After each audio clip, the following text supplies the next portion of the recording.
Hello parents, कैसे हो सब? बढ़िया। ये अपनी एनसीईआरटी रीडिंग की क्लास है और अपन आज जो चैप्टर कर रहे हैं वो है अपना पादप वर्दी एवं परिवर्धन।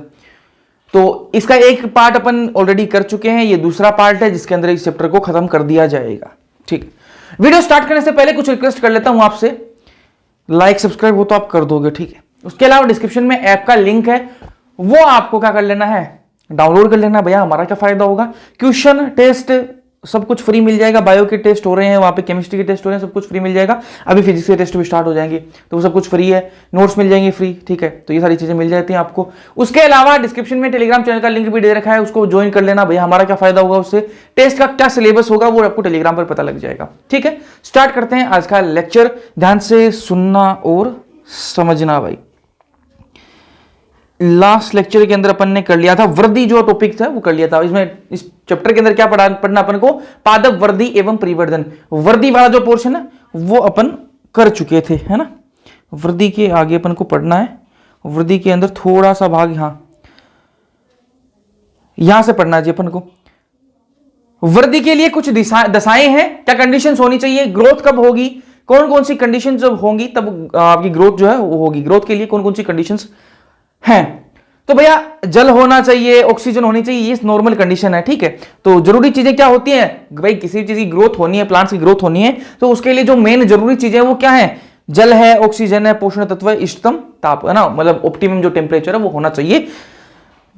पेड़ पौधों को जितना टेम्परेचर उनकी जरूरत है उसी के हिसाब से उनका टेम्परेचर होना चाहिए। ज्यादा सर्दी पड़ जाएगी तो भी वो फसल खराब हो जाती है, पेड़ पौधे नहीं उगते फिर उसके बाद में, है ना। और ज्यादा गर्मी पड़ गई तो भी वो पेड़ पौधे को दिक्कत करेगी। तो एक ऑप्टिमम टेम्परेचर होना चाहिए, ये ग्रोथ के लिए कुछ जरूरी चीजें याद होनी चाहिए आपको। अब यहां पर जो क्या टॉपिक आता है, विभेदन, निर्विभेदन और पुनर्विभेदन। अब सुनो ध्यान से क्या बोल रहा हूं मैं, 3 टॉपिक है जी, विभेदन, निर्विभेदन और पुनर्विभेदन। क्या मतलब है तीनों का, अभी समझना। विभेदन को ऐसे समझो कि मेरिस्टेमेटिक सेल जानते हो सारे, विभजोतक कोशिका। विभजोतक कोशिका क्या करती है, सबको पता है, विभाजित होती रहती है। वो क्या करती है, विभाजित होती रहती है।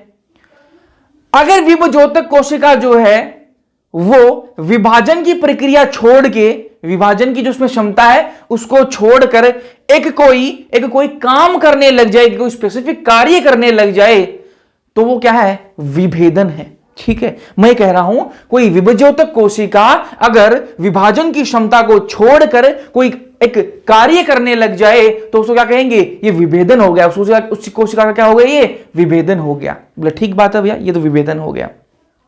निर्विभेदन क्या है, मैंने कहा कि कोई एक विभजोतक कोशिका हाँ भैया है, वो तो क्या करेगी, विभाजन करेगी।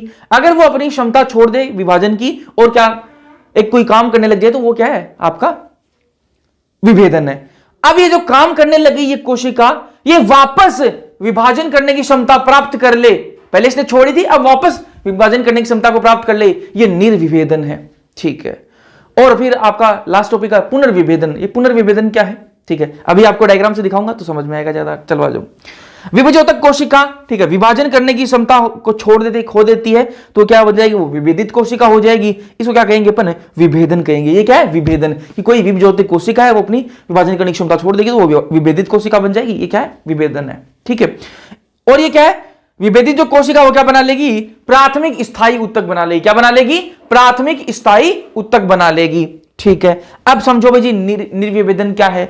मैंने कहा ये जो विभेदित कोशिका है, ये जो विभेदित कोशिका है यही क्या कर ले, पुनः विभाजित करने की क्षमता प्राप्त कर ले, ठीक है। एक बार इसने अपनी छोड़ी थी, पहले विभजोतक कोशिका थी, जब इसने विभाजन करने की क्षमता को छोड़ दिया तो विभेदित कोशिका बन गई। लेकिन इसके मन में आई कि मैं वापस क्या कर लूं, विभाजन करने की क्षमता प्राप्त कर लूं, तो इसने विभाजन करने की क्षमता को प्राप्त किया तो ये क्या हो गया, निर्विभेदन हो गया। विभेदित कोशिका वापस अगर विभाजन करने लग जाए तो उसको क्या कहेंगे, निर्विभेदन कहेंगे। और ये क्या बन गई, द्वितीयक विभजोतक बन गई। क्या बन गई, द्वितीयक विभजोतक, सेकेंडरी मेरिस्टेमेटिक सेल बन गई है, ठीक है। अब अगला है पुनर्विभेदन। पुनर्विभेदन क्या है, ये जो आपकी द्वितीयक विभजोतक बना है ना, ये द्वितीयक विभजोतक विभाजन करने की क्षमता अगर खो दे, ठीक है, विभाजन करने की क्षमता अगर खो दे तो ये क्या बन जाएगा, द्वितीयक स्थायी उत्तक बन जाएगा। इस प्रोसेस को कहते हैं पुनर्विभेदन, ठीक। वापस समझो एक बार, अरे कुछ भी नहीं है ना, विभजोतक कोशिका थी, उसने, इसको ऐसे समझो कि एक लड़का है, ठीक है, एक लड़का है, उसने 12वीं के अंदर क्या ले ली, मैथ्स ले ली, 11वीं के अंदर मैथ्स ले ली। मैथ्स लेके उसके मन में था कि मैं इंजीनियर बन जाऊं। 11वीं पढ़ी उसने मैथ्स, नहीं समझ में आई, ठीक है। तो उसने क्या है 10वीं के बाद में 11वीं ली और क्या है वो इंजीनियर बनने के सपने देखने लग गया, ठीक है। ये क्या हो गया उसका विभेदन। मैथ्स लेते क्या होगा, एक स्पेसिफिक कोर्स ले लिया ना उसने, स्पेसिफिक उसने सब्जेक्ट ले लिया ना मैथ्स, ठीक है। तो ये क्या हो गया विभेदन हो गया ना।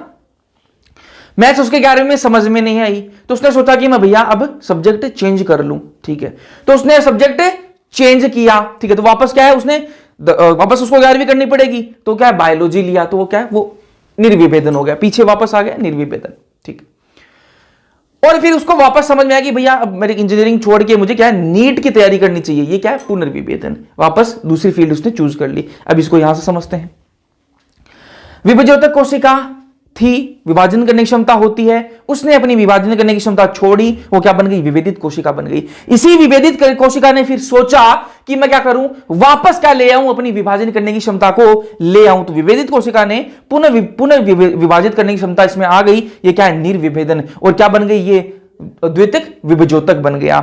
फिर द्वितीयक विभज्योतक ने क्या सोचा कि मैं वापस क्या कर लूं विभाजन करने की क्षमता खो दूं, ठीक है। तो क्या बन गया ये द्वितीयक स्थायी उत्तक बन गया और पुनर्विभेदन ये होता है, ठीक बात है। चलो जी प्राइमरी विभज्योतक के कुछ एग्जांपल्स देखो भाई, ठीक है। प्राइमरी विभज्योतक के कुछ एग्जांपल्स हैं, ध्यान से देखना। ये क्या है प्राथमिक वृद्धि कराता है। जो प्राथमिक आपका विभज्योतक है ये क्या करेगा प्राथमिक वृद्धि करवाएगा। एग्जांपल क्या है मूल शिखागर विभज्योतक, पहले लेक्चर में बता चुका हूं मूल शिखागर विभज्योतक क्या होता है। जो आपकी जड़ें हैं मूल जो है उसकी टिप पर जो आपका विभज्योतक होगा उसको क्या कहेंगे मूल शिखागर विभज्योतक कहेंगे। पर्रो है शिखागर विभज्योतक, पर्रो है मतलब आपका जो तना होगा उसके ऊपर वाली टिप पर जो विभज्योतक उसको कहेंगे पर्रो है शिखागर विभज्योतक। और है इंटरकेलरी मेरिस्टम, बीच में कहीं मेरिस्टम होगा उसको क्या कहेंगे इंटरकेलरी मेरिस्टम कहेंगे। तो ये एग्जांपल किसके प्राइमरी विभज्योतक के, प्राथमिक विभज्योतक के। प्राथमिक विभज्योतक जब विभाजन करने की क्षमता खो देता है तो वो किसमें कन्वर्ट हो जाता है प्राथमिक स्थायी उत्तक में। इसके भी आपको एग्जांपल याद होने चाहिए parenchyma, collenchyma, sclerenchyma, primary xylem, primary phloem, primary medullary rays. ये एग्जांपल्स आपको याद होने चाहिए। अब ये पेरेन्काइमा स्क्लेरेन्काइमा ये क्या है ये अपन पढ़ेंगे 6वें चैप्टर के अंदर, इसी 11वीं क्लास के अंदर 6वें चैप्टर के अंदर। तो ये भी होल्ड पर रखो, इतना ध्यान में रखो ना। जो प्राइमरी स्थायी उत्तक है ये प्राइमरी स्थायी उत्तक इसमें निर्विभेदन होगा तो ये क्या बन जाएगा द्वितीयक विभज्योतक बन जाएगा, अभी बताया मैंने आपको। और द्वितीयक विभज्योतक के अंदर पुनर्विभेदन होगा तो ये क्या बन जाएगा द्वितीयक स्थायी उत्तक बन जाएगा। और द्वितीयक स्थायी उत्तक के कुछ एग्जांपल्स हैं secondary cortex, cork-phellem, secondary xylem, secondary phloem, secondary medullary rays. तो ये कुछ एग्जांपल्स आपको याद होने चाहिए, एग्जाम में आए हुए हैं। चलो यहां पर अपनी वृद्धि वाला जो टॉपिक है वो खत्म होता है, बात करेंगे अपन डेवलपमेंट की, बात करते हैं परिवर्धन की बात करते हैं। चैप्टर का नाम ही यही है कि पादप वृद्धि एवं परिवर्धन, ठीक है। तो अपने वृद्धि पढ़ ली, परिवर्धन की बात करते हैं डेवलपमेंट की। परिवर्धन क्या है जीव के जीवन काल में, ठीक है। जो जीव है उसके जीवन काल में मृत्यु, जन्म से लेके मृत्यु तक होने वाले जो बदलाव है वो किसके अंदर आएंगे परिवर्धन के अंदर आएंगे। जीव के जीवन काल में जन्म से लेके मृत्यु तक है ना, यहां से जीवन काल से लेकर मृत्यु तक होने वाले जो परिवर्तन के क्रम है उनको क्या कहेंगे अपन परिवर्तन कहेंगे। समझो भाई बीज था अपने पास में, बीज को अपन ने बो दिया तो उससे क्या निकलेगा अंकुरित होकर सीडलिंग निकलेगा। भैया ठीक बात आपकी, बीज को अपन ने बोया, ठीक है, उगा दिया तो उससे क्या निकलेगा सीडलिंग निकलेगा। सीडलिंग फिर कहां जाएगा किशोर अवस्था में आएगा, ठीक है, जुवेनाइल फेज कहेंगे जिसको किशोर अवस्था। वनस्पति विकास का ये चरण है जहां पर जो पौधा अपना वो क्या करेगा ग्रो करेगा, वृद्धि करेगा, ठीक है। फिर अगला जो इसकी अवस्था आएगी वो क्या आएगी परिपक्वता होगी, फिर वो क्या है बड़ा हो जाएगा परिपक्व हो जाएगा। जब परिपक्व हो जाएगा प्लांट, जो आपका पौधा आपने बोया है, बीज आपने बोया, उससे क्या निकला वो अंकुरित हुआ तो वो थोड़ा बड़ा हो जाएगा, जुवेनाइल फेज किशोरावस्था में आएगा प्लांट। उसके बाद में वो परिपक्व हो जाएगा, मैच्योर हो जाएगा। उसके मैच्योर जब हो जाता है कोई चीज मैच्योर हो जाती है परिपक्व हो जाएगी तो उसमें क्या हो जाएगा फ्लोरिंग फेज आ जाएगा, उसमें रिप्रोडक्शन होने लगता है, जनन होने लगता है प्लांट के अंदर। और जब कोई चीज परिपक्व हो जाएगी तो उसमें क्या है जनन होने लग जाएगा, और जब जनन होता है तो क्या होता है फूल वगैरह आते हैं प्लांट के अंदर, तो फ्लावरिंग फेज आ जाएगा। फ्लावरिंग फेज के बाद में क्या आएगी जरावस्था आ जाएगी। क्या होगा प्लांट क्या हो जाएगा बूढ़ा हो जाएगा, जरावस्था मतलब बूढ़ा होना ना, बूढ़ा हो जाएगा। और बुढ़ापे के बाद में क्या आती है मृत्यु होती है, ठीक है। तो ये क्या है अपने जैसे ह्यूमन के अंदर होती है वैसा सारा सिस्टम यहाँ पे। सबसे पहले बीज था, बीज को अपन ने बोया, बच्चा पैदा हुआ भाई, सीडलिंग हुई, ठीक है। उसके बाद में जुवेनाइल फेज, बच्चा बड़ा हो रहा है, किशोर अवस्था में आया। उसके बाद में बच्चा थोड़ा मैच्योर हो गया, परिपक्वता आई उसमें, तो वहां पर क्या वो रिप्रोडक्शन करने लगा, जनन वाली अवस्था में आ गया। जनन वाली अवस्था में आया प्लांट तो उसे फूल आने लग गए, तो फ्लावरिंग फेज आ गया। जैसे ही फूल वाली अवस्था के बाद में उसमें जरावस्था आई, बुढ़ापा आ गया, और बुढ़ापा के बाद में क्या आती है मृत्यु होती है, ठीक है। चलो परिवर्तन जो है आपका वो एक निश्चित मार्ग है, ठीक है। परिवर्तन जो है वो एक निश्चित मार्ग है, आनुवांशिक रूप से ये नियंत्रित होता है।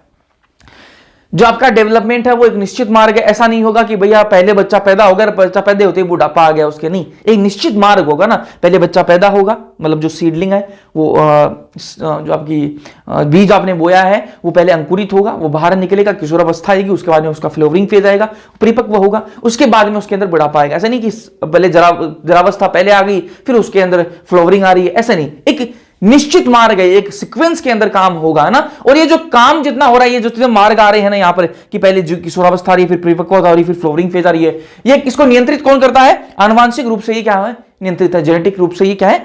कंट्रोल होते हैं, नियंत्रित होते हैं। फिर एक टर्म आती है प्लास्टिसिटी। प्लास्टिसिटी को देखते हैं, प्लास्टिसिटी क्या है। प्लास्टिसिटी एक इनमें एक क्षमता है, प्लांट्स के अंदर एक क्षमता होती है पौधों में आवश्यकता के अनुसार विकासात्मक मार्ग को बदलने या संशोधित करने की ये एक क्षमता होती है, ठीक है। जो प्लांट्स है पौधे जो हैं उनके अंदर उनकी आवश्यकता के अनुसार, प्लांट्स की आवश्यकता के अनुसार वो क्या कर सकते हैं? विकासात्मक जो मार्ग है उसको बदल सकते हैं, उसको संशोधित कर सकते हैं। कैसे भैया? अभी बताऊंगा। प्लांट्स अपने जरूरत के अनुसार, कुछ प्लांट्स में क्षमता होती है कि वो अपनी जरूरत के अनुसार कुछ बदलाव कर सकते हैं, कुछ बदलाव ला सकते हैं। वो कौन से बदलाव अभी अपन समझेंगे उसके बारे में, ठीक है।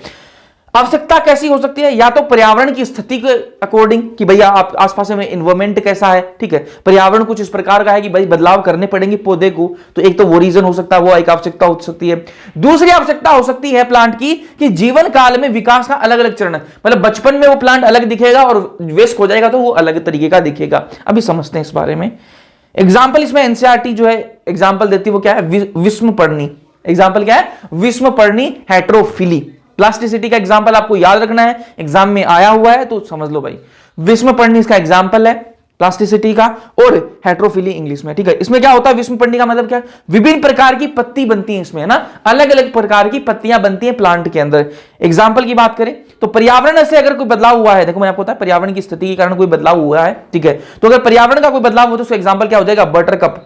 बटरकप इसका एग्जाम्पल है। और परिवर्तन की, ठीक है, अलग अलग स्टेज के अंदर, मतलब बचपन के अंदर प्लांट का जो बचपन होता है उसके अंदर मतलब अलग उसके अंदर पत्तियां आ रही हैं, और जब वो बड़ा हो जाएगा तो उसके अंदर अलग पत्तियां आ रही हैं। अभी डायग्राम से दिखाऊंगा एनसीईआरटी वाले में। तो उसका एग्जांपल है कॉटन, कपास, ठीक है, आपका लार्कस्पोर, कोरिएंडर, धनिया, ठीक है। अभी आ जाओ, उसको डायग्राम से दिखाता हूं मैं आपको, ठीक है। एनसीईआरटी की लाइन आपकी क्लियर होती जा रही है ना, टेंशन मत लेना बिल्कुल भी। ये देखो, ये बटरकप है जी, ये बटरकप है, ठीक है। ये बटरकप की पत्तियां हैं। इनको देखो, जलीय आवास के अंदर पत्तियां कुछ इस प्रकार की हो जाएंगी, ठीक है। और अगर ये जमीन पर रहेंगे तो कुछ पत्तियां इनकी इस प्रकार की हो जाएंगी। भैया जमीन पर है तो इस प्रकार की है, ठीक है, और जल के अंदर इस प्रकार की है। क्यों है? ध्यान से सुनो। अगर जल के अंदर भी इस प्रकार की पत्तियां होंगी, बड़ी बड़ी पत्तियां होंगी, तो जल के साथ जल का बहाव आएगा और ये पत्तियां क्या हो जाएंगी? पत्तियां क्या हो जाएंगी? ये फटने का चांस रहेगा, पत्तियां जो है वो टूट जाएंगी। लेकिन ऐसी पत्तियां होने का फायदा क्या है? जल इन पत्तियों के बीच से निकल जाएगा, ठीक है, तो पत्तियां जो है बिल्कुल सेफ हो जाएंगी। तो यही प्लांट जो बटरकप का जो प्लांट है, अगर जलीय आवास में तो कुछ पत्तियां इसकी इस प्रकार की होंगी, और अगर ये जमीन पर है तो उसकी पत्तियां कुछ इस प्रकार की होंगी। तो यहां पर आपको क्या मिल रहा है? विषम पर्णी की जो कंडीशन है वो मिल रही है, हेटेरोफिली मिल रही है। और ये प्लांट के अंदर एक क्षमता है, इसको क्या कहते हैं? प्लास्टिसिटी कहते हैं। ये जरूरत के अकॉर्डिंग अपनी जो आवश्यकता है उसके अकॉर्डिंग क्या है? बदलाव कर रहा है। यहां पर उसको आवश्यकता है कि ये अपनी ऐसी पत्तियां बना ले, और यहां पर इसको आवश्यकता है ये अपनी ऐसी पत्तियां बना ले, ठीक है। दूसरा एग्जाम्पल अपन ने बात करी कि जीवन काल के जो विकास जो हो रहा है, जीवन के अंदर परिवर्तन हो रहा है, उसके अंदर अलग अलग प्रकार की पत्तियां बनती हैं। तो यहां पर देखो, जो आपका लार्कस्पर बोल लो या फिर धनिया आप जो बोल लो, ठीक है, धनिया अलग है, लार्कस्पर अलग है, ठीक है, लेकिन एग्जांपल बता रहा हूं। धनिया के अंदर भी यही होता है, जब वो आपकी तरुणावस्था या फिर आपकी जो किशोरावस्था के अंदर जब होता है वो, ठीक है, तो उसकी पत्तियां कुछ इस प्रकार की होती हैं, और जब वो बड़ा हो जाता, परिपक्व हो जाता, तो उसकी पत्तियां कुछ इस प्रकार की होती हैं। तो जीवन के अलग अलग काल के अंदर अलग अलग प्रकार की उनके अंदर पत्तियां आती हैं। तो ये दोनों एग्जाम्पल आपको याद रखने हैं। पर्यावरण वाला बटरकप, रेननकुलस भी कहते हैं इसको, ठीक है, और परिवर्तन कॉटन, लार्कस्पर, कोरिएंडर, ये आपको एग्जाम्पल याद रखने हैं, ठीक है। चलो एक बार इसको एनसीईआरटी से यहां रीड मारते हैं। ये मैंने आपको बता ही दिया है ना, विभेदन, निर्विभेदन और पुनर्विभेदन, ठीक है। ये मैंने यहां पर इसमें देखो, एक चीज आपको बता दूं, यहां पर जो एनसीईआरटी में है पैराग्राफ में कुछ बातें यहां लिख रखी हैं, कुछ बातें यहां लिख रखी हैं, लेकिन आपस में वो इंटरकनेक्टेड है, जो कि मैं आपको एक सीक्वेंस में आपको बता रहा हूं, ठीक है। परिवर्तन जो है वो वृद्धि और विभेदन, वृद्धि और विभेदन दोनों को मिलकर क्या बनता है? परिवर्धन होता है। जो डेवलपमेंट है, जो विकास है किसी भी प्लांट का, उसमें वृद्धि भी शामिल होती है, उसका विभेदन भी शामिल होता है। विभेदन क्या होता है, वृद्धि क्या होती है, पढ़ चुके हैं। और ये किस पर निर्भर करता है? परिवर्धन किस पर निर्भर करता है? किसी प्लांट का डेवलपमेंट जो है, परिवर्धन जो है किस पर निर्भर करता है? तो वो बाह्य कारक हैं कुछ, और कुछ आंतरिक कारक हैं, उन पर निर्भर करता है। बाह्य कारक कौन से हैं? प्रकाश हो गया, तापक्रम हो गया, जल हो गया, ऑक्सीजन हो गया, पोषक तत्व हो गए। इन पर क्या है आपका जो आपका परिवर्धन है वो निर्भर करता है। और अपने अंदर भी तो यही है, अपने अंदर भी जो अपना विकास है वो किस पर निर्भर करता है? वो इन्हीं चीजों पर है ना, प्रकाश, तापक्रम, जल, ऑक्सीजन, पोषक, ये इन चीजों पर निर्भर करता है। वैसे ही प्लांट्स के अंदर भी ऐसे ही बाह्य कारक कौन से? प्रकाश हो गया, तापक्रम हो गया, जल हो गया, ऑक्सीजन, पोषक, इन पर आपका परिवर्धन निर्भर करता है। और आंतरिक जो कारक है वो कौन से हैं? आंतरिक कारक दो प्रकार के हैं। कौन से? एक है अंतःकोशिकीय और एक है अंतरकोशिकीय। अंतःकोशिकीय मतलब कोशिका के, एक ही कोशिका के अंदर का कोई कारक है, और अंतरकोशिकीय मतलब दो भिन्न कोशिकाओं के बीच का कोई कारक है। तो अंतःकोशिकीय कौन सा? आनुवांशिक कारक, जेनेटिक, इनके अंदर भी आनुवांशिक जो पदार्थ है वो तो है ही, ठीक है। तो यहां पर जो जेनेटिक कारक जो है, आनुवांशिक जो कारक है, वो भी कंट्रोल करता है कि इसका विकास, इसका परिवर्धन किस प्रकार का होगा, प्लांट का जो परिवर्धन है वो किस प्रकार का होगा।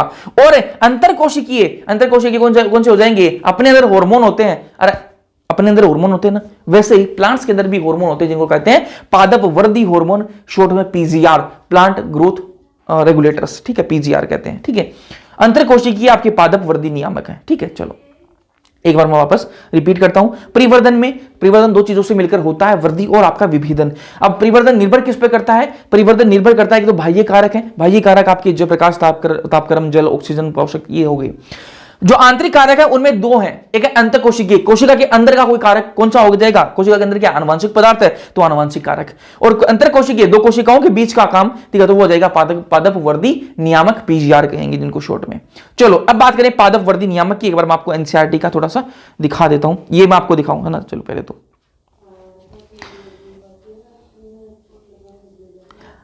विभेद्योतक, देखो कोशिका विभाजन हो रहा है, विभेद्योतक, ठीक है, यहां पे कोशिका विभाजन हो रहा है। फिर सेल है, कोशिका बनी है, विभाजन से कोशिका बनी है। इसके अंदर क्या होगा? अंदर का माल मसाला बढ़ेगा तो क्या प्लाज्मेटिक वृद्धि होगी, ठीक है। अंदर का माल मसाला होगा तो कोशिका बड़ी होगी और प्लाज्मेटिक वृद्धि होगी। प्लाज्मेटिक वृद्धि को क्या कहेंगे? दीर्घीकरण, मतलब सेल बड़ी हो रही है। उसके बाद में उसका क्या होगा? विभेदन, कोई एक कार्य करने लग जाएगी। विभेदन मतलब एक काम करने लग जाएगी वो कोशिका। अरे अभी कोशिका जन्मी है, उसका जो प्लाज्मेटिक वृद्धि है वो बढ़ेगी तो कोशिका बड़ी होगी तो वो विभेदन होगा, उसमें एक काम करने लग जाएगी। काम करने के बाद में उसमें परिपक्वता आ जाएगी। परिपक्वता जब आ जाएगी तो परिपक्व कोशिका हो जाएगी। उसके बाद में क्या होगी? उसके अंदर बुढ़ापा आएगा परिपक्वता के बाद में, और फिर उसकी मृत्यु हो जाएगी। तो इस प्रकार से पूरी साइकिल चलती रहती है, मैं आपको बता ही चुका हूं। पौधे के जीवन में वृद्धि और विभेदन, परिवर्धन बहुत ही निकट संबंध रखने वाली घटनाएं हैं। वृद्धि, विभेदन और परिवर्धन बहुत ही निकट संबंध रखने वाली प्रक्रिया है। मतलब परिवर्धन में किससे होगा? वृद्धि और विभेदन से, ठीक है। व्यापक तौर पर परिवर्धन को वृद्धि एवं विभेदन के योग से के रूप में माना जाता है, मैंने आपको बता दिया, प्लस, ठीक है। परिवर्धन किससे होगा? वृद्धि और विभेदन प्लस, ठीक है। पौधों में परिवर्धन अर्थात वृद्धि एवं विभेदन दोनों आंतरिक एवं बाह्य कारकों से नियंत्रित करते हैं। आंतरिक और बाह्य कारक दोनों से ये नियंत्रित होते हैं। आंतरिक कारक में अंतरकोशिकीय, आनुवांशिक तथा अंतरकोशिक कारक जैसे पादप वर्धी नियामक रसायन हो गए, और जबकि बाह्य कारकों से हो गए प्रकाश, तापक्रम, जल, ऑक्सीजन, मैंने आपको बताई दिए। चलो अब आते हैं पादप वर्धी नियामक की बात करते हैं। पादप वर्धी नियामक, इनको प्लांट हार्मोन भी कहते हैं। जैसे अपने अंदर हार्मोन है वैसे इनके अंदर भी हार्मोन, प्लांट हार्मोन, शॉर्ट में इनको, या फिर इनको फाइटो हार्मोन भी कहते हैं। प्लांट हार्मोन कह दो, फाइटो हार्मोन कह दो, प्लांट ग्रोथ रेगुलेटर कह दो, पीजीआर कह दो शॉर्ट में, या फिर पादप वर्धी नियामक कह दो, ठीक है, पीजीआर। ये कम सांद्रता के अंदर मिलते हैं। अरे अपने अंदर भी हार्मोन वाली डेफिनेशन आपने पढ़ी होगी। ह्यूमन के अंदर, ह्यूमन मानव के अंदर भी क्या है? हार्मोन कम मात्रा के अंदर ही मिलते हैं, बहुत कम मात्रा के अंदर अपने अंदर हार्मोन होते हैं। वैसे ही प्लांट के अंदर भी हार्मोन जो है वो कम मात्रा के अंदर होते हैं, तो कम सांद्रता होती है इनके अंदर, इनकी, और कम मात्रा में ये मिलते हैं। शारीरिक गतिविधि को नियंत्रित और नियमित करने का काम इनका होता है। अपने अंदर भी हार्मोन क्या करते हैं? शारीरिक अपनी जो गतिविधि है उसको क्या है? नियंत्रित, कंट्रोल करने का काम करते हैं। सेम वैसे ही प्लांट के अंदर भी क्या है? उनके हार्मोन जो है उनकी शारीरिक गतिविधि, प्लांट्स की जो शारीरिक गतिविधि है उसको कंट्रोल, उसका नियमन करने का काम करते हैं, ठीक है। एग्जाम्पल की बात करें, कौन कौन सी शारीरिक गतिविधियां कंट्रोल करते हैं? जैसे विभाजन हो गया, कौन किसी कोशिका विभाजन करेगी, कौन सी कोशिका विभाजन करेगी, कितना विभाजन करेगी, ये सारा कौन कंट्रोल करता है? हार्मोन्स कंट्रोल करते हैं। विभेदन, ठीक है, कोशिकाओं का विभेदन कैसा होगा ना, कि एक कोशिका विभाजन हुई, फिर उसके अंदर विभेदन, विभेदन मतलब एक काम करने लग जाएगी। कौन सी कोशिका क्या काम करेगी, कैसा काम करेगी, वो भी हार्मोन्स क्या डिसाइड करते हैं। दीर्घीकरण, कोशिकाओं का बड़ा होना, कोशिकाओं का बड़ा होना या फिर जो आपकी किसी की लंबाई बढ़ना, किसी प्लांट की लंबाई बढ़ना, वो भी क्या है, हार्मोन्स। प्लांट के अंदर जो हार्मोन है उन्हीं पर क्या है, निर्भर करता है। जैसे अपने अंदर हार्मोन होते हैं और वही हार्मोन क्या है, उन्हीं की वजह से अपनी हाइट क्या बड़ी होती है, कम हो जाती है हाइट, है ना। वैसे प्लांट के अंदर भी हार्मोन है जी, ठीक है। चलो, ये हार्मोन या तो लक्ष्य स्थल पर या स्थल से दूर बनते हैं। ये हार्मोन या तो वहां बनेंगे जहां पर इनका टारगेट साइट होगी, जहां पर इनको इनकी हार्मोन जो है जिनकी जहां पर जरूरत होगी वहीं बनेंगे। मान लो ये वो जगह है जहां पर हार्मोन की जरूरत है, यही वो जगह है जहां पर हार्मोन को अपना काम करना है, या तो ये हार्मोन यही बनेगा या इससे थोड़ा दूर बन सकता है, ठीक है। तो ये हार्मोन या तो लक्ष्य स्थल पर या फिर स्थल से थोड़ा सा दूर बन सकते हैं, ठीक है। चलो, अब यहां पर ये जो है आपका, जो यहां पर मैंने इनको ये फ्लो चार्ट बोल रहे, बाइफिकेशन जो कर रखा है, इसको आप ध्यान से देखना। यहां से आपको बहुत सारी चीजें क्लियर हो जाएंगी। जो आपके पीजीआर है, पीजीआर मैंने आपको बता दिया क्या होते हैं, पादप वृद्धि नियामक, ठीक है। Plant growth regulator, phyto hormone बोल दो, प्लांट हार्मोन बोल दो, ठीक है। तो पीजीआर जो है वो 3 प्रकार के हैं। एनसीईआरटी 2 प्रकार की बता रही है, अपन इसको समझने के लिए 3 प्रकार के हैं, ठीक है। एक है आपके वृद्धि उन्नयन, ठीक है, वृद्धि उन्नयन, सॉरी मैंने गलत बोल दिया, वृद्धि उन्नयन, ठीक है। प्लांट सॉरी ग्रोथ प्रमोटर, वृद्धि उन्नयन ग्रोथ प्रमोटर। एक है वृद्धि बाधक, ठीक है, ये क्या है, ग्रोथ इनहिबिटर। और एक है डुअल नेचर वाले, जो क्या है आपके वृद्धि उन्नयन भी है और वृद्धि बाधक भी है। वापस सुनो ध्यान से, पीजीआर जो है वो 3 प्रकार के हैं। कैसे कैसे, एक तो है वृद्धि उन्नयन, ग्रोथ को प्रमोट करने वाले, वृद्धि को प्रमोट करने वाले हैं, जो ग्रोथ को बढ़ाएंगे, ठीक बात है। दूसरे हार्मोन कौन से हैं, दूसरे हार्मोन है आपके वृद्धि बाधक हैं, ठीक है, वृद्धि को रोकेंगे, ग्रोथ को इनहिबिट करेंगे। और तीसरे कौन से हैं, डुअल नेचर वाले, वो वृद्धि के बाधक भी हैं और वृद्धि के क्या है, प्रमोटर भी हैं। समझ में आई बातें। तो मैंने आपको बता दिया पीजीआर 3 प्रकार के हैं, जो वृद्धि उन्नयन है, मतलब आपको वृद्धि के क्या है, प्रमोटर हैं, दूसरे क्या है वृद्धि बाधक है, वृद्धि को रोकेंगे, और तीसरे क्या है, दोनों प्रकार के हैं जी उसमें, ठीक है। अभी समझते हैं कौन कौन से क्या है। जो ग्रोथ के प्रमोटर हैं, वृद्धि के प्रमोटर हैं, वृद्धि को बढ़ावा देने वाले जो आपके पीजीआर हैं, उनके क्या क्या काम है, वृद्धि को कैसे कैसे बढ़ावा देते हैं वो समझो ध्यान से। कोशिका विभाजन को बढ़ा देते हैं, कोशिका का विभाजन ज्यादा होगा तो प्लांट की लंबाई बढ़ेगी, चौड़ाई बढ़ेगी, समझ सीधी सी बात है, जड़ों की लंबाई बढ़ेगी, ठीक है। तो ये क्या है, वृद्धि को बढ़ावा दे रहे हैं, तो कोशिका विभाजन करवा सकते हैं। कोशिका का प्रसार करा सकते हैं, कोशिका का प्रसार करा सकते हैं, कोशिका को बड़ी करवाएंगे, तो ये भी क्या है, वृद्धि को बढ़ावा दे रहे हैं। प्रतिमान संरचना, ठीक है, इनकी संरचना बनवाएंगे, प्रतिमान संरचना, इनकी संरचना बनवाएंगे, स्ट्रक्चर्स बनवाएंगे, ठीक है, फॉर्मेशन करवाएंगे, तो ये भी क्या है, यहां पर वृद्धि हो रही है। ट्रोपिक वृद्धि, ठीक है, ट्रोपिक वृद्धि, लंबाई बढ़ा रहे हैं, किसी प्लांट की क्या लंबाई बढ़ रही है, तो ये भी क्या है, वृद्धि ही है। पुष्पन, फ्लावरिंग, फ्लावर्स आ रहे हैं, फूल आ रहे हैं, तो ये भी क्या है, वृद्धि, आपकी वृद्धि में आएगा, ठीक है, फूल आ रहे हैं। फलीकरण, ठीक है, फल लग रहे हैं, फलों के लगने को बढ़ावा देंगे, फूलों को बढ़ावा देंगे कि भाई ज्यादा ज्यादा फल लगो प्लांट पर, तो ये भी क्या वृद्धि को प्रमोट कर रही हैं। और बीज की संरचना, बीज संरचना मतलब बीज का बनना, ठीक है, तो ये भी क्या है, एक वृद्धि को बढ़ावा दिया जा रहा है, बिल्कुल ठीक बात है। तो ये सारे काम क्या है, वृद्धि को बढ़ावा देने वाले हैं। तो ये सारे काम करता कौन है, जो आपके ग्रोथ प्रमोटर है, वृद्धि उन्नयन जो पीजीआर है। भैया आपने सारे काम बता दिए, उनके गुण बता दिए, अब ये है कौन से वो तो बताओ हमें, आ जाओ जी, एग्जांपल कौन से हैं। ऑक्सीजन एक हार्मोन है, ऑक्सीजन एक ऐसा पीजीआर है, पादप वृद्धि नियामक है, पीजीआर है, फाइटो हार्मोन है ऑक्सीजन, जो ये सारे काम करवाता है, ग्रोथ प्रमोटर है, ग्रोथ को प्रमोट करता है। एक और हार्मोन है जिब्रेलिन, जिब्रेलिन जो है वो भी क्या है, आपका ग्रोथ प्रमोटर है, ग्रोथ को प्रमोट करता है, ठीक है। तीसरा अपने पास में साइटोकाइनिन, ये भी क्या है, वृद्धि उन्नयन है, उन्नयन करवाता है, वृद्धि को प्रमोट करता है। तो ये 3 अपने पास में हार्मोन है, ऑक्सीजन, जिब्रेलिन और आपका साइटोकाइनिन, ठीक बात है। चलो जी, अब बात करें वृद्धि बाधक कौन से हैं। वृद्धि बाधकों की बात करते हैं, ये ग्रोथ क्या करते हैं, इनहिबिट करते हैं, ग्रोथ को रोकते हैं, ठीक है। वृद्धि के बाधक नाम से पता लग रहा है। कैसे बाधा डालते हैं वृद्धि के अंदर, पहला है परसुप्ति, ठीक है, परसुप्ति मतलब डोरमेंसी, ठीक है। डोरमेंसी क्या है, बीज को क्या कर देते हैं, इनएक्टिवेट कर देते हैं, निष्क्रिय कर देते हैं। निष्क्रिय होने से क्या होगा, बीज उगेगा ही नहीं, ठीक है। अगर बीज क्या चला जाएगा, सीड है, कोई भी बीज है, वो डोरमेंसी स्टेट में रहेगा ना, जब तक बीज डोरमेंसी स्टेट में रहेगा वो क्या है, उगेगा नहीं, वो क्या है, उगता नहीं है। फिर अगर बीज की डोरमेंसी ब्रेक हो गई तभी वो उगता है, अन्यथा वो नहीं उगेगा। और ये वर्दी बाधक क्या करता है, ये जो वर्दी बाधक क्या करते हैं, बीज की क्या है, डोरमेंसी बढ़ा देते हैं, और डोरमेंसी बढ़ाने का काम क्या है, अब वो बीज उगेगा नहीं, तो वर्दी को क्या रोक रहे हैं ये तो, ठीक है। वी लगन, वी लगन क्या है, वी लगन मतलब पत्तों को जड़वा देंगे, ठीक है, पत्ते जो है वो गिर रहे हैं, तो किसकी वजह से, वर्दी बाधक जो है, ये तो वर्दी यार बढ़ाने का काम कर रहे हैं, तो पत्ते झड़वा रहे हैं, ठीक है, तो ये वर्दी बाधक ही है, ठीक है, वर्दी को रोक रहे हैं, मतलब यही काम है इनका, ठीक है, पत्ती जड़वा देंगे, फलों को जड़वा देंगे, फूल नीचे गिरवा देंगे, ठीक है, तो इनका काम क्या है, अलग करवाना ना। जरावस्था, बुढ़ापा जल्दी ले आएंगे, ठीक है, बुढ़ापे को जल्दी ले आएंगे, तो ये क्या है, वर्दी बाधक है भाई। वर्दी तो वो हो ना कि आदमी की क्या ग्रोथ करवाए, प्लांट की ग्रोथ करवाए, ये तो बुढ़ापे को जल्दी ला रहे हैं यार, ये क्या है, तो वर्दी बाधक है ये, ठीक है, तभी ला रहे हैं बुढ़ापे को। भैया आपने सारे गुण बता दिए वर्दी बाधकों के, ये वर्दी बाधक है कौन सा वो तो हमें दिखाओ, वो है आपका ABA। कौन सा है, ABA, एब्सिसिक एसिड जो है वो आपका वर्दी बाधक है, ठीक है। चलो फिर डुअल नेचर वाला कौन सा है, जिनमें दोनों गुण पाए जाते हैं, तो वो आपका इथाइलिन है।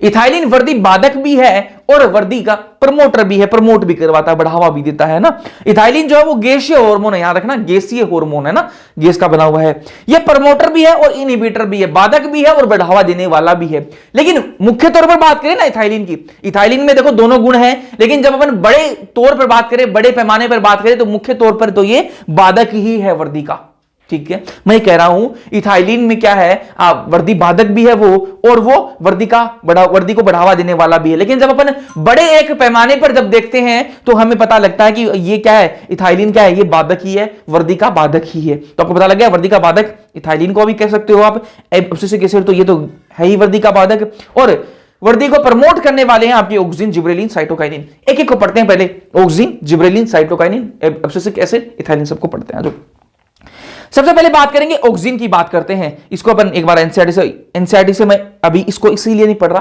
क्योंकि यहां पर कुछ बातें इनकी यहां पर लिख दी ऑक्सिन के बारे में, कुछ बातें यहां पर लिख दी, ठीक है। तो यहां पर देखो सारे हार्मोन्स की खोज एक साथ में लिख दी इन्होंने। अपन एक हार्मोन उठाएंगे, मतलब ऑक्सिन पढ़ा अपन ने, ऑक्सिन के बारे में उसका केमिकल नेचर एक साथ में पढ़ेंगे, उसकी खोज किसने की वो भी एक साथ में पढ़ेंगे। तो यहां पर एनसीईआरटी में सुव्यवस्थित तरीके से नहीं है, अपन इसको सुव्यवस्थित तरीके से पढ़ेंगे। ये विश्वास रखो एनसीईआरटी की एक एक लाइन क्लियर हो रही है आपकी, ठीक है, वो आप सबको पता ही अपन किस प्रकार से करते हैं। ऑक्सिन, ऑक्सिन जो शब्द है वो कहां से लिया गया है, ऑक्सिन शब्द कहां से लिया गया है, एक ग्रीक शब्द है ऑक्सिन, OAUXEIN, ऑक्सिन, इससे लिया गया है। ऑक्सिन जो आपका वर्ड है वो कहां से लिया गया है, एक शब्द है, ग्रीक शब्द है ऑक्सिन, उसी से लिया गया है। रासायनिक प्रकृति कैसी होती है ऑक्सिन की, ऑक्सिन की रासायनिक प्रकृति कैसी होती है, इंडोल कंपाउंड, ठीक है, इंडोल कंपाउंड के ये इंडोल कंपाउंड्स होते हैं ऑक्सिन के अंदर, कौन आते हैं, इंडोल कंपाउंड्स है ना, इसकी रासायनिक प्रकृति है। ऑक्सिन कुछ प्राकृतिक होते हैं और कुछ कृत्रिम भी होते हैं। ऑक्सिन जो आपका हार्मोन है, आपका जो पीजीआर है, प्लांट ग्रोथ रेगुलेटर है, पादपवर्धी नियामक है, ये कुछ प्राकृतिक भी होते हैं और कुछ कृत्रिम भी होते हैं। प्राकृतिक कौन कौन से अपने पास में, उनके बारे में बात करते हैं। एक है IAA, ये शॉर्ट भी आपको याद रखना है, इनकी फुल भी आपको याद रखना है ना। IAA क्या है, इंडोल 3 एसिटिक एसिड, ये 3 भी आपको याद रखना है, वो आपको दे देगा indole 2 acetic acid, indole 3 acetic acid, ठीक है, ये क्या है, प्राकृतिक है। एक है IBA, इंडोल ब्यूटायरिक एसिड, ठीक है, तो ये भी क्या है, प्राकृतिक ऑक्सिन है। कृत्रिम की बात करें तो कृत्रिम आपके पास में ऑक्सिन है, एक तो 2,4-D, ठीक है, जिसको D का मतलब क्या है, डाइक्लोरोफिनॉक्सी एसिटिक एसिड, तो 2,4-D तो आपने सुना भी होगा, ठीक है, वीडिसाइड है एक, ठीक है, शाकनाशक बोलते हैं हिंदी में, ठीक है, तो 2,4-D है, 2,4,5-T है, एक तो 2,4-D है, एक 2,4,5-T है। T का मतलब हो जाएगा 3 है यहां पर, तो ट्राइक्लोरोफिनॉक्सी, ठीक है, तो ये दोनों आपकी क्या कृत्रिम है। एक है Na, ना NaA, ठीक है, ये क्या है, नेप्थलीन एसिटिक एसिड, क्या है, नेप्थलीन एसिटिक एसिड, तो ये 3 कृत्रिम है, 2,4-D, 2,4,5-T और नेप्थलीन एसिटिक एसिड। और आपके प्राकृतिक में आ जाएंगे आपके इंडोल 3 एसिटिक एसिड और इंडोल ब्यूटारिक एसिड, ये प्राकृतिक ऑक्सिन है, ठीक है। अब ऑक्सिन की खोज किसने की, ऑक्सिन की खोज यार करी 2 साइंटिस्ट थे, ठीक है, एक चार्ल्स डार्विन और उनके ही सुपुत्र फ्रांसिस डार्विन, ठीक है। तो दोनों ने मिलकर यह खोज करी, कौन से प्लांट से पर इन्होंने काम किया, कैनरी ग्रास पर इन्होंने काम किया था, यह आपको याद होना चाहिए। ऑक्सिन की खोज किसने करी, चार्ल्स डार्विन और फ्रांसिस डार्विन ने करी।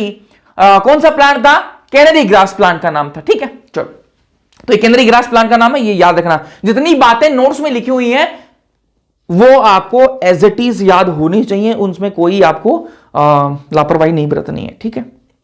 चलो देख, इन्होंने कैसे खोज करी वो समझो ध्यान से। इन्होंने ऑक्सीजन की खोज कैसे की? इन्होंने देखो, ये एक प्लांट लिया, ये एक प्लांट है, केंद्रीय ग्रास है, ठीक है, केंद्रीय ग्रास पे काम कर रहे थे, केंद्रीय ग्रास है। इसकी जो ये ऊपर की टिप है ना, ये जो प्लांट की ऊपर की टिप है जिसको कहेंगे प्रांकुरचोल का अग्रभाग है, ये प्रांकुरचोल है जिसका अग्रभाग, कोलियोप्टाइल का जो अग्रभाग है, ठीक है। यहां पर लाइट पड़ रही है ना, सनलाइट पड़ रही है ना, एक तरफ से एक तरफा रोशनी पड़ रही है यहां पे, ठीक है। तो इन्होंने देखा कि ये जो है थोड़ी देर बाद में क्या है, मुड़ गई ऐसे, जहां पर जिस तरफ प्रकाश आ रहा है, जिस तरफ से रोशनी आ रही है, उस तरफ ये झुक गई। क्या झुक गई? प्रांकुरचोल का अग्रभाग, जो प्रांकुरचोल इंग्लिश में कोलेप्टाइल कहते हैं, कोलेप्टाइल का जो अग्रभाग है, टिप जो है, वो ऐसे जिस तरफ से प्रकाश आ रहा था उस तरफ झुक गई। इन्होंने सोचा यार ऐसा क्या है, ये झुक क्यों रही है इसकी तरफ, ठीक है। फिर उन्होंने क्या किया, इन्होंने क्या किया, इसकी जो ऊपर की जो टिप है उसको काट दिया, ठीक है, कि भैया ऊपर की जो टिप है इसको काट के देखते हैं कि ये झुकता है, फिर ये झुकता है या फिर नहीं झुकता, ठीक है। तो उन्होंने क्या किया, टिप को काट दिया, ठीक है, और लाइट वैसे ही पड़ रही है, तो कोई बदलाव नहीं आया, ये नहीं झुका, झुका ही नहीं, ठीक है। तो इनके समझ में एक चीज आ गई कि कुछ ना कुछ इस टिप के अंदर ही है, जो ऊपर की नोक है, इसी के अंदर कुछ ना कुछ है, जिसकी वजह से ये जो प्लांट है वो रोशनी की तरफ क्या है, झुक रहा है। फिर उन्होंने क्या किया कि इस बार काटा नहीं, प्लांट के ऊपर क्या लगा दी, कैप लगा दी, ठीक है, कैप लगा दी ऊपर, उसको ढक दिया। लाइट पड़ रही है यहां पे, कोई बदलाव नहीं आया जी, क्योंकि लाइट इस टिप पर तो पड़ी नहीं, क्योंकि उस पर कैप लगा दी इन्होंने। तो नहीं, समझ में पक्का हो गया कि भैया है तो सिस्टम इस टिप के अंदर ही कुछ ना कुछ। फिर उन्होंने क्या किया, देखो यहां पर इस टिप के अंदर क्या है जी, ऑक्सीजन है। क्या है? ऑक्सीजन है, जो क्या है, छाया प्रेमी है, ठीक है, इसको छांव कहते हैं ना, छाया, ठीक है, छाया, ठीक है, छाया मैंने लड़की, ठीक है, तो छाया प्रेमी है, छाया को पसंद करता है ना, मैं छांव लिख देता हूं, किसी को दिक्कत हो भाई, ठीक है। छाया समझ देते हो, छाया समझते हो, छाया, छाया धूप, छाया धूप, ठीक है, धूप, ठीक है, छांव लिख देते हैं, चलो छांव, छांव प्रेमी है भाई, ठीक है। तो ये क्या है, छांव प्रेमी, इसको छांव पसंद है, किसको, आपके ऑक्सीजन को, मतलब इसको धूप नहीं चाहिए, ठीक है। अब देखना, जिस तरफ से देखो, इस तरफ से क्या है, रोशनी पड़ रही है, इस तरफ से क्या आ रही है, लाइट आ रही है, ठीक है। और इसको ऑक्सीजन को क्या है, छाया पसंद है, छांव पसंद है इसको, तो ठीक है, इसको क्या है, छाया पसंद है, ठीक है। चलो छाया लेके आते हैं इसके लिए। तो ये क्या करेगा, ऑक्सीजन जो है एक तरफ क्या हो जाएगा, इकट्ठा होना स्टार्ट हो जाएगा। मान लो ये क्या, देखो इस साइड से लाइट आ रही है ना, इस साइड से क्या है, रोशनी पड़ रही है, तो जो आपका ऑक्सीजन है वो एक साइड में इस तरफ जमा हो जाएगा। जिस तरफ से रोशनी आ रही है उसके उल्टी साइड में क्या है, आपका ऑक्सीजन जमा हो जाएगा। क्यों? क्योंकि ऑक्सीजन को छाया पसंद है, ठीक है। क्या है, ऑक्सीजन को शेड पसंद है, छांव पसंद है, ठीक है, क्योंकि लाइट उसको पसंद नहीं है। तो इस तरफ ये झुक, इस तरफ क्या है, आपका ऑक्सीजन जो वो जमा हो जाता है, और इसी तरफ एक साइड में ऑक्सीजन जमा हो जाता है और बाकी साइड ऑक्सीजन नहीं होता। इसीलिए क्या है, ये जो ऊपर की जो टिप है वो झुक रही थी। तो ये ऑक्सीजन का ये खेल है यहां पे, ठीक है।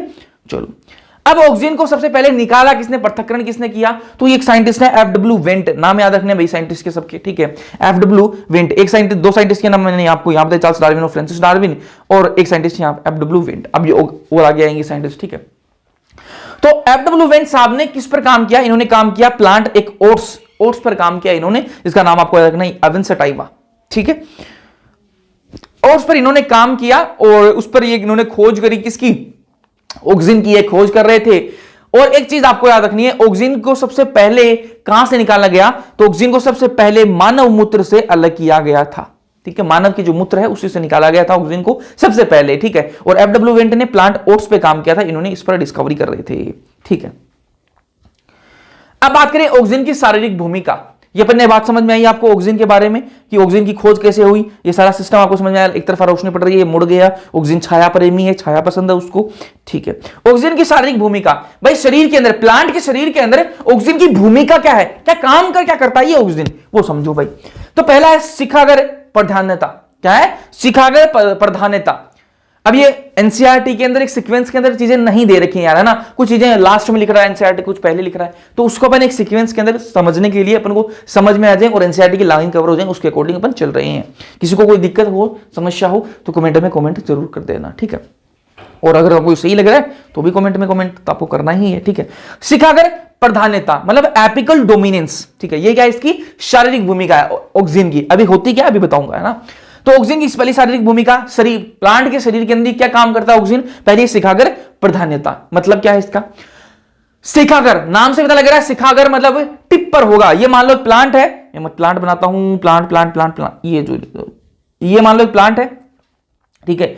इसकी टिप पर, ये टिप क्या है इसकी, शिखागर, ठीक है। शिखागर प्रधान्यता का मतलब क्या है कि यहां पर एक ऑक्सीजन जब होगा ना, ऑक्सीजन जब होगा, इस प्लांट की ग्रोथ क्या है, ऊपर की साइड में करवाएगा, मतलब लंबाई बढ़ाने का काम करता है ऑक्सीजन, चौड़ाई नहीं बढ़ाएगा। ठीक है, इस प्लांट को साइड में ऐसे फैल, कुछ आपने देखा होगा ना, कुछ प्लांट ऐसे साइड में फैल जाते हैं, तो साइड में नहीं फैलने देता ऑक्सीजन। ठीक है, ऑक्सीजन क्या करता है, ऑक्सीजन ये सुनिश्चित करता है कि प्लांट जो है वो उसकी ग्रोथ ऊपर की तरफ ही हो, साइड में ना फैले, वो है ना, लेटरल ना फैले, साइड में ना फैल जाए, ऊपर की तरफ ही फैले। ये क्या है, शिखागर प्रधान्यता, एपिकल डोमिनेंस। ठीक है, चलो, तो क्या है, शीर्षस्थ कली को के विकास को बढ़ावा देता है। जो शीर्षस्थ कली है, मतलब जो ऊपरी ऊपर जो कली है, शीर्ष पर जो कली है उसके विकास को तो बढ़ावा देता है, और जो आपकी पार्श्व कलियां हैं उनकी वृद्धि को अवरोधित करता है।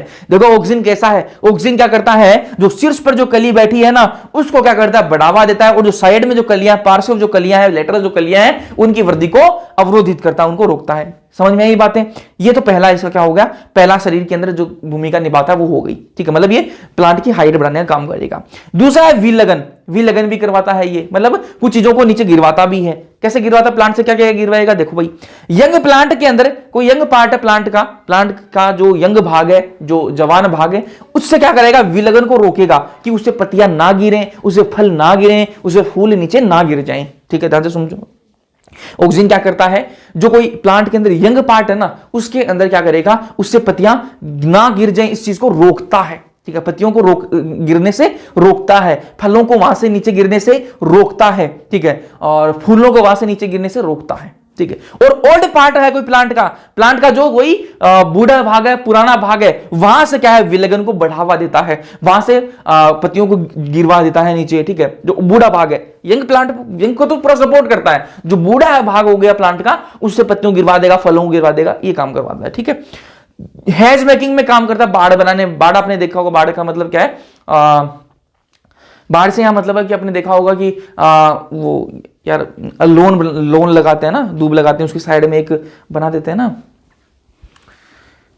दीवार से। ठीक है, वो प्लांट से एक क्या बोलते हैं उसको, और भी आपने देखा होगा कि चाय की जो बागान होते हैं उनके अंदर आपने देखा होगा कि वो उनकी हाइट ज्यादा नहीं बढ़ती है ना, हाइट ज्यादा नहीं बढ़ती, और वो कुछ प्लांट होते हैं ना सुंदर सुंदर यार ऐसे। ठीक है, और ये ऐसे गोल गोल उनको घुमा देते हैं, काट काट के। ठीक है, तो वैसा हेज, उसको क्या बोलते हैं, हेज, बाड़ बनाने में काम आते हैं ना। तो वहां पर क्या है, पर्रोह सिरों को हटा देते हैं, जो ऊपर के सिर है। देखो ऑक्सीजन कहां होता है, शिखागर पे होता है ना, ऊपर ऊपर होता है, तो ऑक्सीजन क्या करता है, प्लांट को लंबा करवा देता है। अपन को प्लांट को लंबा नहीं करवाना है, प्लांट को लंबा नहीं करवाना, साइड में फैलाना है, और जब तक ऑक्सीजन रहेगा वो साइड में फैलने नहीं देगा, प्लांट को क्या है, वो लंबा करेगा। ऐसे कौन से प्लांट है जिनको साइड में फैलाना, तो अपन को चाय के बागान जो होते हैं, चाय के जो पौधे होते हैं, उनको फैलाना होता है, लंबा नहीं करना होता। तो क्या करते हैं, वो चाय की जो प्लांट होते हैं उनको ऊपर से काट देते हैं। क्या होगा, ऊपर से काटने से ऑक्सीजन जो है वो हट जाएगा, ऑक्सीजन हट गया तो साइड में पौधा फैलने लग जाएगा, लंबा नहीं होगा, फिर साइड में फैलने लग जाएगा। जब तक ऑक्सीजन था वो लंबा करता है, साइड में फैलने से रोकता है। अपन को साइड में फैलाना है तो अपन ने ऊपर का काट ही दिया, ऑक्सीजन को खत्म कर दिया। ठीक है, तो क्या चाय और कॉफी के रोपण में ये काम में आता है। ठीक है, तीसरा इसका काम क्या है, साइटोकाइनिन के साथ में मिलकर ये कोशिका विभाजन करता है। साइटोकाइनिन अपन आगे पढ़ेंगे अभी। ठीक है, तो ये ऑक्सीजन और साइटोकाइनिन दोनों मिलकर क्या करते हैं, कोशिका का विभाजन करवाने में मदद करते हैं। ठीक है, बढ़ावा देते हैं।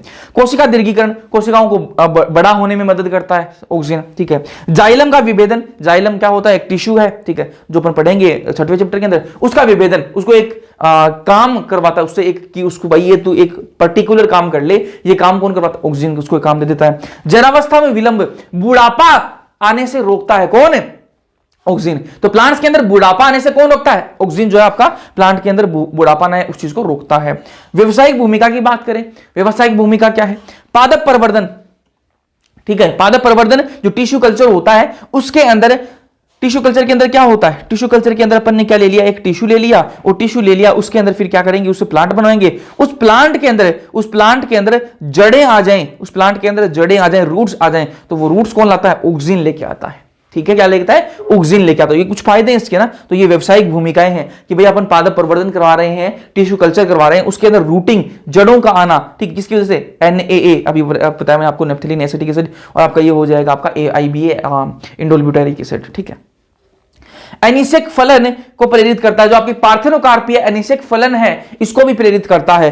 अनानास जो पाइनएप्पल है और लीची जो है इनके अंदर पुष्पन बढ़ा देते हैं। जो आपका अनानास है, पाइनएप्पल जो आपका, लीची जो है, इनके अंदर फूल जो है, इनके अंदर फूलों का आना जो है उसको बढ़ा देते हैं, ये ना, कि फूल ज्यादा से ज्यादा फूल आए, ऑक्सीजन बढ़ाता है। वीडी साइड के रूप में भी इसको काम में लिया जाता है, जो मैं आपको थोड़ी देर पहले बताया, 2,4-D शाकनाशी के रूप में इसको काम में लेता है, वीडीसाइड, कि भाई जो आपके खरपतवार है उसको हटाने के, भाई खेत के अंदर आप छिड़क दो कि आपको जो खरपतवार है वो छिड़क दो, ऑक्सीजन छिड़क दो, 2,4-D छिड़क दो, आगे जो खरपतवार है वो खत्म हो जाएगी। एक है एजेंट ऑरेंज। ये एजेंट ऑरेंज क्या है? 2,4-D थोड़ी देर पहले हमने आपको बताया, और 2,4,5-T, इन दोनों का संयोजन 2,4-D और 2,4,5-T दोनों का जब हम मिला देते हैं तो क्या बनता है? एजेंट ऑरेंज बनता है। ये एजेंट ऑरेंज क्या काम करता है जी? ये प्लांट से पत्तियों को हटा देता है। ठीक है, मैं कह रहा हूं 2,4-D तो साकनासी है, और मैं कह रहा हूं 2,4-D और 2,4,5-T दोनों को अगर हम अपन मिला देना साथ में तो ये क्या बन जाता है? एजेंट ऑरेंज बन जाता है। और ये एजेंट ऑरेंज क्या काम करता है भैया? ये एजेंट ऑरेंज काम करता है कि प्लांट की जो पत्तियां हैं उनको हटा देता है ना, प्लांट की जो पत्तियां फिर वो नहीं रहती। ठीक है, तो ये पतझड़ को प्रेरित करता है, प्लांट से पत्तियां। आप किसी भी प्लांट पर ये एजेंट ऑरेंज जो 2,4,5-D और 2,4,5-T आपस में मिलाकर क्या लगा दो, छिड़क दो, तो उस प्लांट की सारी पत्तियां क्या हो जाएंगी? गायब हो जाएंगी। ठीक है, और ये स्त्रीलिंग प्रभाव है ना, इसमें क्या है? प्लांट के अंदर स्त्रीलिंग का प्रभाव क्या दिखाता है? स्त्रीलिंग फेमिनाइजिंग इफेक्ट है उसका, कि जो फीमेल के जो पार्ट है उनको क्या करता है? ये बढ़ावा देता है। ठीक है, ये अपने ऑक्सीजन के बारे में सारी बात कर ली। एनसीईआरटी में आप पढ़ोगे तो उसके अंदर ये सारी बातें अलग अलग जगह पर दे रखी हैं, अपन एक सुव्यवस्थित ढंग से इसको पढ़ा है। एनसीईआरटी की एक लाइन भी आपको मिस नहीं मिलेगी, है ना, आपको रीड करनी है ये। फिर बात करेंगे अपन जिब्रेलिन या फिर जिब्रेलिक एसिड की बात करते हैं। रासायनिक प्रकृति कैसी है? टार्पिन्स, टर्पिनोइड्स। ठीक है, खोज किसने करी? ई कुरोसावा साहब ने इनकी खोज करी। कब करी? 1926 के अंदर खोज करी। एनसीईआरटी में दे रखा, तो आपको याद रखना है। ये ई कुरोसावा क्या थे? जापानीज पैथोलॉजिस्ट थे, एनसीईआरटी में दे रखा है, आपको याद रखना पड़ेगा जी। ठीक है, एग्जाम में आ सकता है कि जापान के थे, कहां के थे। ठीक है, इन्होंने देखा कि धान है, जो राइस है, धान जो है उसके अंदर एक रोग हो गया है जिसको कहते हैं बैकेने। ठीक है, एक रोग हो गया, बैकेने बीमारी हो गई है। उस बैकेनिक बीमारी को फुली शिडलिंग बीमारी भी कहते हैं। इस बीमारी के अंदर होता क्या है कि जो धान है उसकी जो तना है उसकी लंबाई बढ़ रही है। ठीक है, धान के तने की लंबाई बढ़ रही है, तने का बढ़ाव हो रहा है ना, तना बढ़ रहा है। ठीक है, और ये जो बैकाने जो आपकी जो बीमारी है किसकी वजह से होती है? जिब्रेला फुजीकुरोई द्वारा ये होती है। किसके द्वारा होती है? जिब्रेला फुजीकुरोई द्वारा होती है। और ये जिब्रेला फुजीकुरोई क्या है? एक फंगस है, एक फंजाई, एक कवक है। ध्यान से सुनो, इकोरासावा साहब ने क्या देखा कि बैकेनिक बीमारी हो गई है धान के अंदर, जो किसकी? जिब्रेला फुजीकुरोई की वजह से हुई है। ठीक है, इसका जिब्रेलिन का जो आइसोलेशन है, जो वो किसने किया? पृथक्करण वो किसने किया? वो याबूता और सुमुकी ने किया। अब ये जापान के लोग, इनके नाम ऐसे ही हैं, वो सुजुका, नोबिता वैसे टाइप के ना, याबूता और सुमुकी साहब ने इनको किया। ठीक है, पृथक्करण किया, और इन्होंने पृथक्करण कहां से किया था? जिब्रेलिन फुजीकुरोई जो एक फंजाई है उससे किया था ना। तो आप जिब्रेलिन को सबसे पहले निकाला कहां से गया था? एक फंजाई से निकाला गया था, प्लांट से नहीं निकाला गया था सबसे पहले। ठीक है, चलो शारीरिक भूमिका की बात करें कि भाई जिब्रेलिन जो है वो प्लांट के अंदर शारीरिक भूमिका क्या निभाता है ना, शरीर के अंदर क्या भूमिका निभाता है उसके बारे में बात करते हैं। तो ये अक्ष की लंबाई बढ़ा देते हैं ना, जो स्टेम जो है, तना जो है, उसकी लंबाई बढ़ाने का काम करते हैं ये ना जिब्रेलिन। बीज की सुप्तावस्था, डोरमेंसी तोड़ता है। बीज की जो सुप्तावस्था है, मैंने थोड़ी देर पहले बताया कि डोरमेंसी क्या होती है? बीज सो जाता है, इनएक्टिवेट हो जाता है। अगर वो बीज इनएक्टिवेट हो गया, डोरमेंसी में रहेगा, तब तक वो उगेगा नहीं।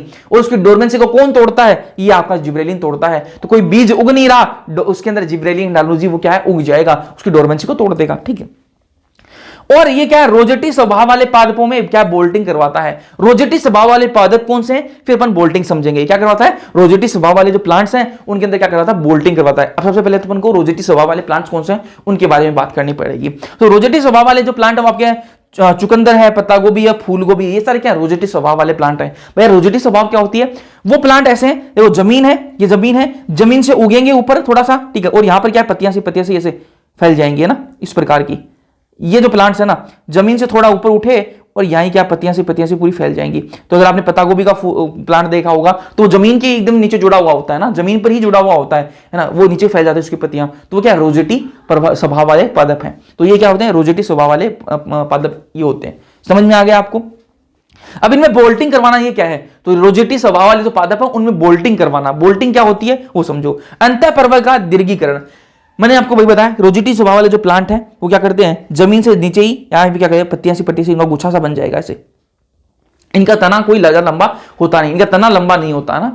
तो इनमें बोल्टिंग करवाने का मतलब इनके तने को थोड़ा लंबा कर देना, कि एकदम जमीन से ना जुड़े हो, थोड़ा सा इनका तना लंबा हो जाए, ये क्या है, बोल्टिंग है, ठीक है। इनके तने को थोड़ा लंबा करने का ना, तो पुष्पन से पहले तने का दीर्घीकरण, तने को थोड़ा बढ़ा देते हैं, फूल आने से पहले, इनके फूल आने से पहले तने को बढ़ा देते हैं, ये क्या होती है, बोल्टिंग होती है, ठीक है। ये इनकी क्या होगी, आपकी शारीरिक भूमिका होगी। अब बात करते हैं इनकी व्यवसायिक भूमिका क्या है, इकोनॉमिकल आपकी जो व्यवसायिक भूमिका क्या है वो देख लेते हैं आज। कमर्शियल इनका रोल क्या है। पहला है शंकु वृक्षों, जो शंकु वृक्ष है, जिनको इंग्लिश में कोनिफर कहते हैं, जो शंकु वृक्ष है उनके अंदर परिपक्वता तेज कर देते हैं। जो शंकु वृक्ष है, कोनिफर जो है, उनके अंदर जो मैच्योरेशन है, परिपक्वता है, उसको तेज कर देते हैं। उनके अंदर बीज जो वो जल्दी तैयार होने लगते हैं। गन्ने की खेती जो है, गन्ने की खेती दूसरा जो उसका, पहला तो ये शंकु वृक्ष वाला हो गया, दूसरा गन्ने की खेती जो है उसको 20 टन प्रति एकड़, एक एकड़ के अंदर 20 टन से भी क्या है ज्यादा उपज उसकी बढ़ जाती है, ठीक है। किसकी वजह से, जिब्रेलिन की वजह से। जिब्रेलिन आप डाल दोगे गन्ने के अंदर, गन्ने की खेत के अंदर, तो उसकी एक एकड़ के अंदर 20 टन से भी अधिक क्या हो जाएगी, उपज जो वो बढ़ जाती है। कैसे बढ़ेगी, क्योंकि जिब्रेलिन क्या करता है, तने की लंबाई बढ़ा देगा, तो गन्ने की जो तना है उसकी लंबाई बढ़ेगी, तो उसके अंदर क्या है, जो रस है, जो शर्करा है, उसकी मात्रा बढ़ेगी, और मात्रा बढ़ेगी तो क्या है, उपज बढ़ेगी, ठीक है। तीसरा, शराब उद्योग में माल्टिंग की गति को बढ़ाने का काम करता है। जो शराब के जो उद्योग है वहां पर माल्टिंग की जो प्रोसेस होती है उसको बढ़ाने का काम करते हैं। पांचवा है, फलों की जरावस्था को रोकते हैं ताकि फल पेड़ पर अधिक समय तक क्या लगे रहें और बाजार में मिल सकें। फलों की जो जरावस्था है, फलों को जल्दी बूढ़ा नहीं होने देते। बूढ़ा होने से क्या मतलब है, जल्दी उनको बहुत पकाने के बहुत कीड़े ना पड़ जाएं, बहुत जल्दी वो नीचे ना गिर जाएं, तो इन सारी चीजों को रोकते हैं ताकि मार्केट के अंदर क्या है, फल जो ज्यादा देर तक रह सके। फल और फूल का आकार बनाने में मदद करता है जिब्रेलिन। और क्या काम करता है, फल का आकार, शेप कैसा होगा बढ़िया, फूल का आकार कैसा होगा, उसको मेंटेन करने का काम कौन करता है, जिब्रेलिन। फल अपने एग्जांपल देगा, शेप का एग्जांपल देगा एनसीईआरटी के अंदर, ठीक है। छठा जो आपका जो रोल है इसका, वो भूमिका जो वो क्या है, अंगूर के डंठल की लंबाई बढ़ाने में, ठीक है। अंगूर के डंठल आपने देखे होंगे कि अंगूर की एक लड़ी ली, ठीक है, अंगूर की एक लड़ी गुच्छा लिया, ठीक है, और एक लड़ी के ऊपर क्या है, अंगूर लगे हुए हैं। अगर वो जो गुच्छा, उसकी लड़ी जो है, डंठल जो है, वो अगर उसकी साइज थोड़ी छोटी होगी तो वो एक ही जगह गुच्छा सा बन जाएगा ना, बढ़िया नहीं लगेगा। तो उसकी अगर वो डंडी सी है, डंठल जो है उसकी लंबाई थोड़ी बड़ी होगी ना, तो वो गुच्छा जो है वो देखने में थोड़ा बढ़िया लगेगा, बड़ा सा लगेगा, ठीक है। तो अंगूर के डंठल की लंबाई बढ़ाने में काम करता है कौन है, जिब्रेलिन काम करता है। खीरे में नर का प्रभाव लेके आता है, तो बाकी सारे जितने भी हार्मोन है ना वो सारे स्त्री वाला प्रभाव लेके आते हैं, सिर्फ ये एक ही जो हार्मोन है जिब्रेलिन, वो नर का प्रभाव लेके आता है। तो खीरे के अंदर नर का प्रभाव लाता है कौन है, जिब्रेलिन। आठवां जो इसका, छोटे दिन की स्थिति में लंबे दिन वाले जो पौधों में फूल आने को प्रेरित करता है। कुछ प्लांट्स ऐसे हैं जिनको बहुत ज्यादा सनलाइट चाहिए होती है, और बहुत ज्यादा सनलाइट कब मिलती है, जो आपके दिन की जो साइज, दिन की जो लंबाई है वो बड़ी होती है, और बड़े दिन कब होते हैं, गर्मियों में बड़े दिन आते हैं, ठीक है। तो कुछ प्लांट्स ऐसे होते हैं जिनके गर्मियों में ही फूल आते हैं, क्यों, क्योंकि बड़ा दिन होता है ना, तो बड़े दिन वाले क्या है, प्लांट होते हैं। तो उन प्लांट्स के अंदर जो बड़े दिन वाले प्लांट है, जिनके अंदर गर्मियों में फूल आते हैं, उनको सर्दियों में छोटा दिन होता है ना, तो छोटे दिन के अंदर भी उनके अंदर फूल आ देंगे कौन, जिब्रेलिन ला देता है, ठीक है। तो ये किसके क्या है, कुछ आपकी व्यावसायिक इसके गुण हो गए, भूमिका हो गई। अगला हार्मोन अपने पास है साइटोकाइनिन। सबसे पहले रासायनिक प्रकृति कैसी है भाई, प्यूरिन की डेरिवेटिव है, प्यूरिन के ये रूप है, डेरिवेटिव है एडेनिन, ठीक है। खोज किसने करी, स्कुग और उनके जो सहकर्मी थे उन्होंने इसकी खोज करी थी। कैसे करी थी, तंबाकू के तने का कल्चर किया, देखो तंबाकू का तने का कल्चर किया उन्होंने, ठीक है, तो कल्चर कर रखा है। अब इन्होंने क्या किया, सबसे पहले इन्होंने सिर्फ ऑक्सीजन डाला इस कल्चर के अंदर, तंबाकू का तना लिया, उसका कल्चर किया, उसके अंदर सिर्फ ऑक्सीजन डाला। जब इन्होंने सिर्फ ऑक्सीजन डाला तो इन्होंने देखा कि जो केलस है वो धीमा विभाजन हो रहा है, उसके अंदर जो कोशिकाएं हैं, इस कल्चर के अंदर जो कोशिकाएं हैं उनके अंदर विभाजन जो वो धीरे धीरे हो रहा है सिर्फ ऑक्सीजन डालने से, ठीक है। अगली बार इन्होंने क्या किया, वाहिका उत्तक का क्या है, सत्व डाला इन्होंने, ठीक है, जो आपके वाहिका उत्तक, हिंदी में वाहिका उत्तक कहते हैं, इंग्लिश वाला नाम मैं अभी बोल रहा हूं, ठीक है। वाहिका उत्तक जो है उनका जो सत्व है, उनका जो एक्सट्रैक्ट है उसको डाला इसके अंदर, यीस्ट का सत्व डाला, जो आपकी यीस्ट होती है उसका एक्सट्रैक्ट निकाला, उसको डाल दिया इसके अंदर, और नारियल का दूध डाल दी, तीन चीजें डाली। तो जब ये तीन चीजें इन्होंने डाली तो विभाजन जो है वो तेज हो गया। पहले सिर्फ इन्होंने ऑक्सीजन डाला तो विभाजन क्या चल रहा था, धीमा चल रहा था। फिर उन्होंने ये तीन चीज डाली तो विभाजन क्या हो गया, तेज हो गया। तेज होने का क्या मतलब है, इनके अंदर क्या था, साइटोकाइनिन था, क्या था, साइटोकाइनिन। तो साइटोकाइनिन की वजह से यहां पर विभाजन जो है वो क्या हुआ, तेज हुआ है, ठीक है। अब इस साइटोकाइनिन को सबसे पहले पृथक्करण किसने किया, सबसे पहले निकाला किसने, तो वो थे मिलर एट एल, ठीक है, मिलर एट एल। कब निकाला, 1955 में निकाला। कैसे निकाला इन्होंने, एक मछली है, फिश है, हैरिंग फिश, ठीक है, हैरिंग फिश है, उस हैरिंग फिश का क्या लिया इन्होंने, शुक्राणु लिया, उस हैरिंग फिश का क्या लिया इन्होंने, शुक्राणु लिया। उस शुक्राणु क्या डाला, ऑटोक्लेव किया, ऑटोक्लेव क्या है? एक बर्तन होता है ना, एक बर्तन मतलब एक कुकर टाइप का सा बर्तन होता है, ठीक है, उसके अंदर शुक्राणु को डाला, मशीन टाइप होता है ना, और उसको ऑटोक्लेव किया शुक्राणु को, तो उसमें से क्या मिला इनको? प्यूरिन और पिरिमिडीन का रूपांतरित रूप मिला, और प्यूरिन पिरामिडीन का जो रूपांतरित रूप है इसको नाम क्या दिया? काइनेटिन। क्या मिला? काइनेटिन मिला इनको। किसको मिला? मिलर साहब को मिला। क्या लिया इन्होंने? फिश ली, हैरिंग फिश, इसका शुक्राणु, इसको ऑटोक्लेव किया शुक्राणु को, प्यूरिन और पिरिमिडीन का रूपांतरित रूप मिला जिसको काइटिन कहा। और ये जो काइटिन है, काइटिन जो ये पहला साइटोकाइनिन है जिसको आइसोलेट किया गया। सबसे पहले पृथक किया जाने वाला जो काइटिन है वो कौन सा है? वो साइटोकाइनिन है, वो कौन सा है? काइनेटिन है। तो काइनेटिन के बारे में कुछ बात खास सुन लो। काइनेटिन क्या है? पहला साइटोकाइनिन है जिसको आइसोलेट किया गया। लेकिन काइनेटिन के बारे में एक खास बात और सुन लो कि ये पौधों में प्राकृतिक रूप से साइटोकाइनिन नहीं पाया जाता। काइनेटिन पौधों के अंदर नहीं पाया जाता। कहां से निकाला अपन ने? हैरिंग फिश के शुक्राणु से निकाला है, ठीक है। तो ये पौधों के अंदर प्राकृतिक रूप से नहीं पाया जाता। तो आप कहोगे भैया आपको साइटोकाइनिन क्या प्राकृतिक रूप से पौधों के अंदर होता ही नहीं? अरे होता है, लेकिन काइनेटिन जो अपन को मिला है ना, ये एक प्रकार का साइटोकाइनिन है। काइनेटिन जो है वो एक प्रकार का साइटोकाइनिन है जिसको अपन ने सबसे पहले पृथक किया, सबसे पहले निकाला, और ये पौधों के अंदर नहीं पाया जाता, शुक्राणु के अंदर। किसके? हैरिंग फिश के शुक्राणु से निकाला था। पौधों के अंदर सबसे पहले क्या निकाला अपन? जिएटिन निकाला था। जिएटिन क्या है? ये भी साइटोकाइनिन है। साइटोकाइनिन के लग रहा, ठीक है, ये क्या है? जिएटिन। ये जिएटिन निकाला, ये पहला प्राकृतिक साइटोकाइनिन है जो आइसोलेट किया गया। सबसे पहला जो प्राकृतिक पौधों के अंदर जो प्राकृतिक जो आइसोलेट किया गया जो साइटोकाइनिन है वो कौन सा? आपका जिएटिन ही है, ठीक है। काइनेटिन तो अपन ने कहां से निकाला? शुक्राणु से निकाला था, ठीक है। और जिएटिन कहां से निकाला गया? जियामेज, मेज प्लांट, मक्के के प्लांट से निकाला गया। जियामेज याद रखना है आपको, मेज प्लांट, ठीक है, मक्के के प्लांट से ये निकाला गया था। तो कहां से निकाला गया? ये दोनों बातें आपको पता लग गई। चलो जी, अब इनकी शारीरिक भूमिका देखते हैं। शरीर के अंदर इनकी क्या भूमिका है उनको समझते हैं। आ जाओ। पहला है कोशिका विभाजन करवाते हैं, कोशिका विभाजन को बढ़ावा देते हैं। किसके साथ मिलकर? ऑक्सीजन के साथ में मिलकर क्या करते हैं? कोशिका विभाजन को बढ़ावा देते हैं। ये मैंने आपको ऑक्सीजन के अंदर भी बताया था। आ जाओ वापस दिखाता हूं आपको ऑक्सीजन के अंदर। देखो साइटोकाइनिन के साथ में कोशिका विभाजन करता है, ऑक्सीजन वाले में बताया था ना। और यहां पर देखो वापस बता रहा हूं मैं आपको, साइटोकाइनिन में वापस बता रहा हूं कि ये कोशिका विभाजन को बढ़ावा देते हैं ऑक्सीजन के साथ में मिलकर, ठीक है। शिखागर वृद्धि को रोकते हैं। जो ऊपर की जो वृद्धि है, शिखागर जो तना लंबा हो रहा था ना, शिखागर मतलब ये टिप पर जहां पर यहां से लंबा हो रहा था सिर्फ ना, इसको तो रोकते हैं और पार्श्व वृद्धि को बढ़ाते हैं। साइटोकाइनिन क्या करता है? ऑक्सीजन से थोड़ा उल्टा काम करता है। कैसे? ऑक्सीजन क्या कर रहा था? शिखागर की वृद्धि को बढ़ा रहा था, है ना, प्लांट की लंबाई को बढ़ा रहा था, लेकिन ये क्या करता है? प्लांट की लंबाई को रोकता है, साइड में उसको फैलाने का काम करता है। कौन? साइटोकाइनिन। तो ये पार्श्व वृद्धि को बढ़ाते हैं और शिखागर वृद्धि को रोकते हैं। एंटी एजिंग हार्मोन है, बुढ़ापा नहीं होने देता जी, ठीक है। जो आपका साइटोकाइनिन है ये एंटी एजिंग मतलब ये बुढ़ापे को रोकता है, ठीक है। तो ये जरावस्था को रोकते हैं। जरावस्था क्या? बुढ़ापा ही है, ठीक है। नई पत्तियां आती रहती हैं, क्लोरोप्लास्ट जरा होता है उनमें, ठीक है। डीएनए प्रोटीन आरएनए को बढ़ाना, ठीक है, बनाना। और क्लोरोफिल के अधः पतन को रोकता है ना, क्लोरोफिल को क्लोरोफिल पत्तियों से क्लोरोफिल को कम होने से रोकता है। क्लोरोफिल बढ़िया मेंटेन रखता है पत्तियों के अंदर, तो पत्तियां हरी हरी दिखेंगी, ठीक है। पोषक तत्वों का एकत्रीकरण करता है ना, कि पोषक तत्व जो है वो ओल्ड पार्ट से बूढ़ी जगह से प्लांट के अंदर जो ओल्ड पार्ट है वहां से उठकर नए जो यंग प्लांट है उनको ज्यादा से ज्यादा पोषक तत्व मिले। तो इन सारी चीजों को कौन देखता है? साइटोकाइनिन देखता है। व्यवसायिक भूमिका क्या है इसकी? कटी हुई सब्जियां जो है वो कटी हुई सब्जियां और जो फल हैं उनकी जो शेल्फ लाइफ है उसको बढ़ा देता है। कि भाई आपने कोई सब्जी काट ली तो वो क्या है? ज्यादा देर तक चलेगी, खराब नहीं होगी, ठीक है। आपने कोई फल काट के रख दिया तो वो ज्यादा देर तक चलेगा, खराब नहीं होगा, ठीक है। तो इसको भी कौन साइटोकाइनिन देखता है। दूसरा अपना कोई अपने एक्सप्लांट लिया ना, ये अपना कोई एक कल्चर है जिसमें मैंने ये एक्सप्लांट क्या होता है बताता हूं अभी। टिश्यू कल्चर के अंदर ये कोई प्लांट है जी, ये कोई प्लांट है, इसका अपन ने एक भाग एरिया, ये अपन ने इसका एक भाग काट लिया और उस भाग को अपन ने काट के टेस्ट ट्यूब के अंदर डाल दिया। ये क्या है? एक्सप्लांट है, ठीक है। उस भाग को क्या कहते हैं? एक्सप्लांट है। इस कल्चर के अंदर अगर अपन साइटोकाइनिन कम डालेंगे और ऑक्सीजन अगर ज्यादा बढ़ा देंगे, और साइटोकाइनिन भी इसमें डाल रहे हैं अपन और ऑक्सीजन भी डाल रहे हैं, लेकिन साइटोकाइनिन कम डाल रहे हैं और ऑक्सीजन ज्यादा डाल रहे हैं, तो क्या होगा?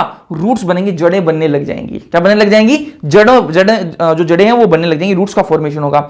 अगर मैं इसके अंदर साइटोकाइनिन ज्यादा डालूंगा और ऑक्सीजन कम डालूंगा, पहले क्या कहता? साइटोकाइनिन कम डाला था, ऑक्सीजन ज्यादा डाला था। अब क्या कर रहा हूं मैं? साइटोकाइनिन बढ़ा रहा हूं और ऑक्सीजन कम डाल रहा हूं, तो क्या होगा? शूट का फॉर्मेशन होगा। पहले जड़ें बन रही थी, इस कंडीशन में जड़ें बनेंगी और इस कंडीशन में जो ऊपर का तना है वो बनेगा। और अगर मैं दोनों को बराबर डालूं तो केलस का फॉर्मेशन होगा, ठीक है। जो कोशिकाएं हैं उनमें विभाजन होगा, केलस बनने लग जाएगा, ठीक है। और इनका जो अगला जो आपका जो व्यवसायिक इसका जो भूमिका है वो क्या है? इसकी स्त्रोयोचित आपकी जो प्रभाव है, स्त्री वाले गुण जो है वो बढ़ा देता है, ठीक है। अगला जो हार्मोन अपने पास में वो क्या है, इथाइलिन है। इथाइलिन क्या है, गैसीय हार्मोन बता चुका हूं। खोज किसने करी, एच कजन्स ने इसकी खोज करी थी। कब करी, 1910 के अंदर इसकी खोज करी गई थी। ठीक बात है। कैसे खोज करी, देखो ध्यान से। इन्होंने एक संतरा लिया, ठीक है, ऑरेंज लिया गया, ठीक है, पकी हुई ऑरेंज थी, बिल्कुल बढ़िया पकी हुई थी। ऑरेंज को और एक कच्चा केला, ठीक है, ऑरेंज एक पकी हुई संतरा थी, ठीक है, उसको रख लिया और एक कच्चा केला लिया, ठीक है, दोनों को साथ में रख दिया जी, दोनों को साथ में रख दिया गया। थोड़ी देर बाद इन्होंने क्या देखा कि जो कच्चा केला था वो पक गया, केला था वो पक गया। तो इनके दिमाग में यार ऐसा हुआ क्यों, ऐसा हुआ इसलिए क्योंकि जो ऑरेंज आपने सबने देखा होगा, अपने आंखों में भी डालते हैं ना अपन, ठीक है, ऑरेंज के जो छिलके हैं उससे आंखों से क्या किया है कभी, ठीक है, तो वो करते हैं, तो उसे देखो एक कुछ स्प्रे सा निकलता है, वो स्प्रे क्या है, ठीक है, वही इसको पकाने का काम करता है, कच्चे केले को पकाने का काम किया, इथाइलिन है जी, ठीक है। शारीरिक भूमिका, ठीक है, उससे जो गैस निकलती है, जो स्प्रे है उससे गैस जो निकलती है, उस स्प्रे में गैस होती है, वो गैस जो क्या इथाइलिन है, ठीक है। शारीरिक भूमिका, इसकी जो शारीरिक भूमिका शरीर के अंदर क्या क्या बदलाव करता है वो देख लो भाई। जरावस्था को बढ़ा देता है ना, जरावस्था को बढ़ाता है, जल्दी से बुढ़ापा जल्दी लाने का काम करता है ना, ठीक है। विलगन को बढ़ाता है, ठीक है, तो पत्तियां जड़वाएगा, फलों को जड़वाएगा, ये विलगन का काम करवाएगा ना। तो मैंने आपको पहले बताया था कि जो आपका इथाइलिन है ये डुअल नेचर वाला प्रमोटर भी है और इनहिबिटर भी है ना, वर्दी का बाधक भी है और उसको प्रमोट भी करता है, लेकिन ज्यादा ये बाधक का ही काम करेगा। तो बाधक का काम कर रहा है, जरावस्था को बढ़ा रहा है, बुढ़ापा जल्दी ला रहा है, विलगन पत्तियों को गिरवा रहा है, ठीक है, और फलों को पकाता है, लेकिन फलों को पका भी रहा है ना, फलों को पकवा रहा है, बढ़िया है ना। तना और डंठल को बढ़ाता है, तने की लंबाई बढ़ाएगा, डंठल की लंबाई बढ़ाने का काम करता है ना। तो तना और डंठल की लंबाई किसमें बढ़ाता है, 3 प्रकार के पौधों के अंदर। एक तो जलमग्न जो जलीय पौधे हैं, जलमग्न जो जल के अंदर पूरी तरह डूबे हुए जो प्लांट्स हैं, उनके अंदर उनकी तने की लंबाई बढ़ा देता है, उनकी पत्तियों की जो डंठल है उनकी लंबाई बढ़ा देगा ताकि वो जल से थोड़े बाहर आ जाए। एक जो आंशिक रूप से जलमग्न जो जलीय पौधे हैं उनके अंदर भी इथाइलिन क्या करता है, तने की लंबाई और जो जलमग्न जो पत्तियों की जो डंठल है उनको बाहर निकाल देता है, लंबाई बढ़ा देता है। और जो चावल के पौधे हैं उनके अंदर भी तने की लंबाई और जो डंठल है उनकी लंबाई बढ़ा देता है, कौन, इथाइलिन। तो ये आपको याद रखना है। अब एक इनके बारे में खास बात लिख रही है इथाइलिन के बारे में, वो क्या है, क्लाइमेक्टिक प्रभाव। ये क्लाइमेक्टिक प्रभाव क्या, ध्यान से देखो भाई। फलों को पकने के दौरान सफशन दर बढ़ जाती है। क्लाइमेक्टिक प्रभाव क्या है, इसके अंदर फल जब पक रहे होते हैं ना उस टाइम पर सफशन क्रिया बढ़ जाती है प्लांट की। प्लांट के अंदर जब जो फल है वो पक रहा होता है तो क्या है, सफशन की जो दर है वो बढ़ जाती है। रूट हेयर का बनना, ठीक है, इथाइलिन क्या है, रूट हेयर बनाता है, जड़ों के ऊपर जो मूल, ये देखो जो जड़ों के ऊपर जो बाल लगे हुए थे ना, रूट हेयर, ठीक है, उनको बनाता है। अनानास और आम में पुष्पन करवाना, जो अनानास है, पाइनएप्पल जो है और आम जो है उसके जो प्लांट है उनके अंदर फूल जो है उनको बनवाता है, पुष्पन करवाता है। पीनट के बीज की डोरमेंसी को तोड़ता है। पीनट का जो बीज है उसकी डोरमेंसी मतलब उसकी जो निष्क्रियता है, बीज की जो निष्क्रियता उसको तोड़ता है कि भैया तू निष्क्रिय मत हो, अब उगना है तेरे को, ठीक है, तो उसको तोड़ने का काम करता है। तो ये कुछ अच्छी बातें इसके बारे में। खीरे में स्त्रियोचित प्रभाव लाता है ना, खीरे के अंदर स्त्री वाले गुण लेके आता है, ठीक है। चलो अब इसकी व्यवसायिक भूमिका देख लेते हैं। एक इथेफोन एक लिक्विड आता है, इथेफोन।